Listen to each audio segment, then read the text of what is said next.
Hello children, welcome back to 6th standard social science history unit 3 part 2. போன கிளாஸ்ல நம்ம என்ன பார்த்தோம்? சிந்து சமவெளி நாகரிகம் எப்படி உருவாச்சு அப்படின்றத பார்த்தோம். இந்த கிளாஸ்ல நம்ம என்ன பார்க்க போறோம் அப்படின்னா, சிந்து சமவெளி நாகரிகம் எந்த காலத்துல உருவானது, அவங்களோட குடியிருப்புகளை எப்படி அமைச்சிருந்தாங்க அப்படின்றத பத்தி பார்க்க போறோம். Okay, time span of Indus civilisation.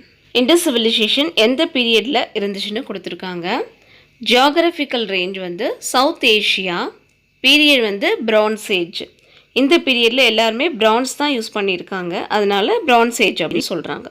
France அப்படின்னா வெண்கலம், அதாவது செம்பு, துத்தநாகம், வெள்ளியம், இது எல்லாம் கலந்த உலோக கலவை. இதை வச்சு தான் அவங்க என்ன பண்ணியிருக்காங்க, பாத்திரங்கள், சிலைகள், நாணயங்கள் இதெல்லாம் செஞ்சுருக்கிறாங்க. ஓகே, இரும்பு வந்து அவங்களுக்கு அப்போ தெரியாது. ஓகே, இது இம்பார்ட்டன்ட். அடுத்த டைம் வந்து 3300 to 1900 BC. ஓகே, ஏரியா வந்து 13 lakh square kilometer. Cities 6 big cities, villages more than 200. Okay. Next, urban civilization. Harappan civilization is said to be urban because of the following reasons: well conceived town planning, astonishing masonry and architecture, priority for hygiene and public health, standardized weights and measures, solid agricultural and artisanal base. Okay, இது urban civilisation அப்படிங்கிறதுக்கு சில காரணம் சொல்லியிருக்காங்க. அதாவது திட்டமிடப்பட்ட நகர அமைப்பு இருந்துச்சு, அவங்களோட ஆர்கிடெக்சர் வந்து சூப்பராக இருந்துச்சு, அதாவது ஆச்சரியப்படுற அளவுக்கு இருந்துச்சு. ஹைஜீன் அப்புறம் பப்ளிக் ஹெல்த்துக்கு வந்து அவங்க முன்னுரிமை கொடுத்தாங்க. தரமான வெயிட்ஸ் அண்ட் மெஷர்ஸ். ஓகே, அவங்க பேஸ் வந்து அக்ரிகல்ச்சரல் அண்ட் ஆர்டிசனல் தான். இதை எல்லாத்தையும் வச்சு தான் இவங்க அர்பன் சிவிலைசேஷன் அப்படிங்கிறத ஜஸ்டிஃபை பண்ணுறாங்க. Okay, next, unique features of Harappan civilization, அதாவது ஹரப்பா நாகரிகத்தோட தனித்துவமான அம்சங்கள் அப்படின்னு கொடுத்துருக்குறாங்க. Town planning is a unique feature of the Indus civilization. The Harappan city had 2 planned areas. Okay, இந்த டவுன் பிளானிங் தான் இந்த ஹரப்பன் சிட்டியோட ஸ்பெஷல் ஃபீச்சர். ஹரப்பன் நகரத்தில் 2 திட்டமிடப்பட்ட பகுதிகள் இருந்தது. ஒன்று அப்பர் டவுன், இன்னொன்று lower town. Okay, upper town வந்து வெஸ்டர்ன் பார்ட் ஆஃப் த சிட்டிஸில் இருக்குது, அதாவது ஒரு மலைக்கு மேலே பில்டிங் கட்டின மாதிரி இருக்குது. இதுக்கு சிட்டாடல்னு பேர். இது வந்து அட்மினிஸ்ட்ரேட்டர்ஸ் வாழ்கிறதுக்காக கட்டியிருக்கலாம் அப்படின்னு சொல்கிறாங்க. இங்கே தான் கிரேட் பாத், கிரானரி எல்லாம் லொக்கேட் ஆகிருக்கு. சரியா? நெக்ஸ்ட் வந்து லோயர் டவுன். இது eastern part of the city. இது லோயர் அண்ட் லார்ஜராக இருக்குது. இதில் வந்து காமன் பீப்புள் வாழ்கிறதுக்காக இந்த இதை அமைச்சிருக்கலாம் அப்படின்னு சொல்கிறாங்க. ஓகே, அடுத்து மெஹர்கர் பற்றி கொடுத்துருக்காங்க. Mehrgarh is a neolithic site. It is located near the Bolan Basin of Baluchistan in Pakistan. It is one of the earliest sites known. It shows evidence of farming and herding done by man in very early times. Archaeological evidence suggests that Neolithic culture existed in Mehergar as early as 7000 BC. Okay, இது ஒரு neolithic side, அதாவது கற்காலம். இது எங்கே இருக்குது அப்படின்னா பாகிஸ்தானில் பலுசிஸ்தான் ஸ்டேட்டில் போலங்கிற river வேலி பக்கத்தில் இருக்குது. ஆரம்ப காலத்தில் இவங்களோட ஃபார்மிங், மந்தை வளர்ப்பு பற்றி எவிடன்ஸ் கிடச்சிருக்கு அப்படின்னு சொல்கிறாங்க.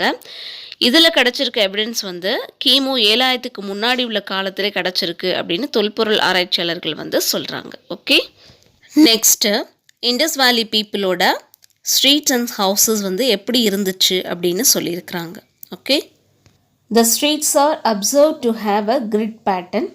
They were straight, running from north to south and east to west and intersected each other at right angles. அதாவது ஒரு ஸ்கேல் எடுத்து நார்த்து டு சவுத்து ஒரு லைனு, ஈஸ்ட் டு வெஸ்ட் ஒரு லைனு, அதாவது டைரக்ஷன் குறிக்கிறதுக்காக போடுவோம்ல, அந்த மாதிரி வந்து என்ன பண்ணியிருக்காங்க, அவங்க ஸ்ட்ரீட்டோட ஸ்ட்ரக்சரை வந்து அமைச்சிருக்கிறாங்க. The roads were wide with rounded corners. அப்போ அந்த ரோடு வந்து ஸ்ட்ரைட்டாக இருக்கும், ஆனால் அது எண்டில் வந்து கார்னர் வந்து ரவுண்டாக முடிஞ்சிருக்கும், அது அகலமாக இருக்கும் அப்படின்னு சொல்கிறாங்க. Houses were built on both sides of the street. The houses were either 1 or 2 stories. ஓகே, அதாவது ஸ்ட்ரீட்டோட 2 சைடுமே வீடு இருந்திருக்கு. வீடு எப்படி இருக்கும்னா 1 அல்லது 2 அடுக்குமாடி கட்டடமாக இருந்திருக்கு அப்படின்னு சொல்கிறாங்க. Most of the houses had many rooms, a courtyard and a well. Each house had toilets and bathrooms. Most of the வீட்டில் நிறைய ரூம்ஸ் இருந்திருக்கு. ஒவ்வொரு வீட்லேயும் கிணறு, முற்றம், டாய்லெட் அண்ட் பாத்ரூம்ஸ்லாம் இருந்திருக்கு. Okay, the houses were built using baked bricks and mortar. Sun-dried bricks were also used. Most of the bricks were of uniform size. Roofs were flat. அப்போ எல்லா பிரிக்ஸுமே யூனிஃபார்மாக இருந்திருக்கு. அதாவது சுட்ட செங்கற்களை தான் அவங்க என்ன பண்ணியிருக்காங்க, யூஸ் பண்ணியிருக்காங்க. ரூஃப்லாம் ஃப்ளாட்டாக இருந்திருக்கு. Okay, there is no conclusive evidence of the presence of palaces or places of worship. அதாவது இங்கே அரண்மனைகளோ வழிபாட்டு தலங்களோ இருந்ததுக்கான எந்த எவிடன்ஸுமே இல்லை அப்படின்னு சொல்லியிருக்காங்க. Why burn bricks are used in construction? ஏன் அவங்க வந்து கன்ஸ்ட்ரக்ஷனுக்கு வந்து burn bricks-ஐ யூஸ் பண்ணாங்க? ஏன்னா they are strong, hard, durable, resistant to fire and will not dissolve in water or rain. Okay, அதாவது வந்து ரொம்ப ஸ்ட்ராங்காக இருந்திருக்கு, ஹார்டாக இருந்திருக்கு, நல்லா உழைக்கக்கூடியதாக இருந்திருக்கு. இது நெருப்பாலேயோ தண்ணியாலேயோ இந்த மழை நீராலேயோ என்னாகாது, அழியாமல் இருக்கும். அதனால் என்ன பண்ணாங்க, அவங்க burn bricks-ஐ வந்து யூஸ் பண்ணாங்க. Okay, next, Bronze Age. It is a historical period characterized by the use of articles made of bronze. அதாவது பர்டிகுலர் பீரியட்ஸில் பீப்புள்ஸ் வந்து என்ன பண்ணியிருக்காங்க, பிரான்ஸ் யூஸ் பண்ணி மெட்டீரியல் பண்ணியிருக்காங்க. அதை தான் என்ன பண்ணுறாங்க, பிரான்ஸ் ஏஜ் அப்படின்னு சொல்கிறாங்க. Okay, next drainage system. Many of these cities had covered drains. The drains were covered with slabs or bricks. அப்போ மோஸ்ட் ஆஃப் த சிட்டிஸில் வந்து ட்ரெயினை வந்து க்ளோஸ் பண்ணி தான் வச்சுருக்குறாங்க. இதை வந்து ஸ்லாபு இல்லைன்னா செங்கலால் என்ன பண்ணியிருக்காங்க, மூடி வச்சுருந்துருக்காங்க. Okay, each drain had a gentle slope so that water could flow. கழிவுகள் வந்து எங்கேயும் தேங்கக்கூடாது அப்படின்றதுக்காக என்ன பண்ணியிருக்காங்க, அதோட பாதையை வந்து சரிவிலாக தான் அமைச்சிருந்துருக்காங்க. Holes were provided at regular intervals to clear the drains. அப்போ எங்கேயுமே கழிவு வந்து அடைச்சிக்க கூடாது அப்படின்றதுக்காக என்ன பண்ணியிருக்காங்க, ஹோல்ஸ் வச்சுருந்துருக்காங்க. House drains passed below many lanes before finally empty into the main drains. அதாவது எல்லா வீட்டிலேருந்து வர கழிவுகளில் ஒரு வடிகாலில் சேர்கிற மாதிரி பில் பண்ணி வச்சுருந்துருக்குறாங்க. Every house had its own soak pit which collected all the sediments and allowed only the water to flow into the street drain. அதாவது ஒவ்வொரு வீட்லேயும் சாலிட் வேஸ்ட்டை ஸ்டோர் பண்ணுறதுக்காக தனியாக ஒன்று அமைச்சிருந்துருக்காங்க. வேஸ்ட் வாட்டரை மட்டும் ஸ்ட்ரீட்டில் ட்ரெயின் ஆகிற மாதிரி அவங்க வந்து அமைச்சிருக்கிறாங்க. Okay, next great bath. The Great Path was a large rectangular tank in a courtyard. It may be the earliest example of the waterproof structure. அப்போ இந்த கிரேட் பாத் வந்து மொஹஞ்சதாரோவில் கண்டுபிடிச்சிருக்காங்க. இது ரெக்டாங்குலர் ஷேப்பில் உள்ள ஒரு தொட்டி மாதிரி நீர் கசியாத கட்டுமானமாக இதை கட்டியிருக்கிறாங்க. The path was lined with bricks coated with plaster and made watertight using layers of natural bitumen. Okay, இதை எப்படி கட்டியிருக்காங்கன்னா பர்ன் பிரிக்ஸு, சுண்ணாம்பு, இயற்கை தார் வச்சு வாட்டர் வந்து லீக் ஆகாத மாதிரி வாட்டர் டேங்க் வந்து பில்ட் பண்ணியிருக்காங்க. Okay, there were steps on the north and south leading into the tank. There were rooms on 3 sides. இதில் வந்து நார்த் அண்ட் சவுத் சைடில் வந்து ஸ்டெப்ஸ் வந்து வச்சுருந்துருக்காங்க. அது இல்லாமல் 3 சைட்லேயும் ரூம் வந்து வச்சுருந்துருக்காங்க. Okay, water was drawn from the well located in the courtyard and drain out after use. அப்போ வாட்டர் வந்து உள்ளே வர்றதுக்கும் வெளியே போகிறதுக்கும் இது வந்து ரூட்ஸ் வந்து பில்ட் பண்ணியிருக்காங்க. Next, the great granary. The granary was a massive building with a solid brick foundation. இது ஒரு தானிய களஞ்சியம், அதாவது தானியங்களை சேகரிக்கக்கூடிய இடம். இது ஹரப்பாவில் கண்டுபிடிச்சிருக்காங்க. இதோட அடித்தளம் வந்து எப்படி இருந்திருக்கு அப்படின்னா செங்கலால் உறுதியான கட்டடமாக இதை கட்டியிருக்கிறாங்க. Okay, granaries were used to store food grain. அதாவது இதை ஃபுட் கிரெயினை வந்து ஸ்டோர் பண்ணுறதுக்காக யூஸ் பண்ணியிருந்திருக்காங்க.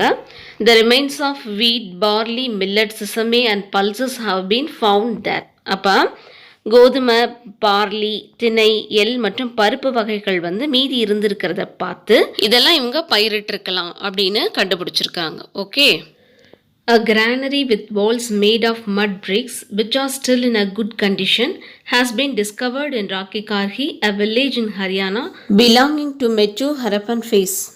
Okay, இது செங்கலால் கட்டப்பட்ட தானிய களஞ்சியம். அதாவது ஹரியானாவில் உள்ள ராக்கி கார்ஹி அப்படின்ற இடத்துல மெட்டு ஹரப்பன் ஃபேஸில் யூஸ் பண்ணியிருக்காங்க அப்படின்றத கண்டுபிடிச்சிருக்காங்க. ஓகே, நெக்ஸ்ட், த அசம்பிளி ஹால்.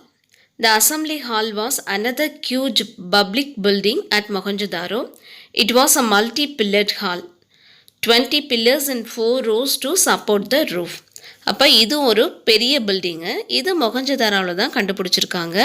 இது மல்டி பில்லர் ஹால். ஓகே, அப்போ அது 4 ரோவில் 20 பில்லர் வச்சு ரூஃபை வந்து சப்போர்ட் பண்ணுற மாதிரி இதை வந்து கட்டியிருக்கிறாங்க. ஓகே சில்ட்ரன், இந்த கிளாஸில் அவங்களோட குடியிருப்புகளை எப்படி அமைச்சிருந்தாங்க அப்படின்றத பற்றி பார்த்தோம்.